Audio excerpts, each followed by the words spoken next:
الرجيم أما بعد أعوذ بالله من الشيطان الرجيم بسم الله الرحمن الرحیم بیت الخلاء کے آداب ہر وہ چیز جس پر اللہ تعالی یا آپ صلی اللہ علیہ وسلم کا نام لکھا ہو یا کوئی آیت لکھی ہو تو وہ بیت الخلاء میں نہ لے کر جائیں. چپل جوتے وغیرہ پہن کر جائیں. سر ڈھانپ کر جائیں. بیت الخلاء میں داخل ہوتے وقت پہلے دعا پڑھیں. اللہم انی اعوذ بک من الخبث والخبائث. اے اللہ میں ناپاک جنوں اور جنیوں سے تیری پناہ مانگتا ہوں.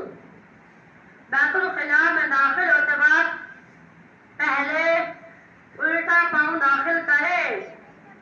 بیت الخلاء سے نکلتے وقت پہلے سیدھا پاؤں باہر رکھے. پیشاب یا پخانہ کے لیے زمین کے قریب ہو کر کپڑا بدن سے ہٹائے. منہ یا پیٹ قبلہ کی طرف نہ کر کر بیٹھے.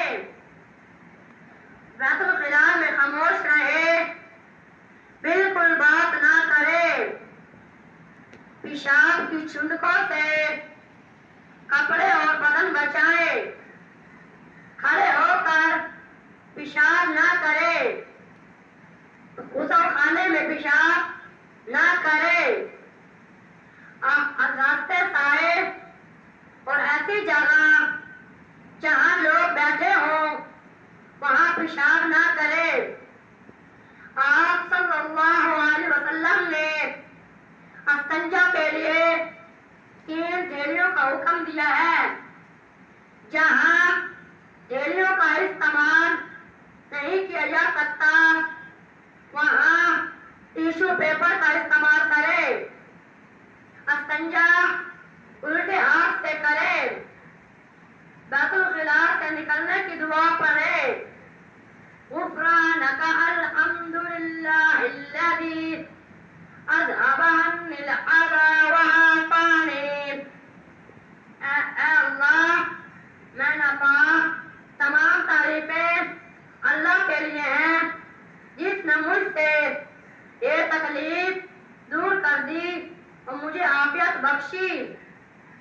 استنجا کرنے کے بعد ہاتھ مٹی یا صابن وغیرہ سے اچھی طرح صاف کر دھوئے.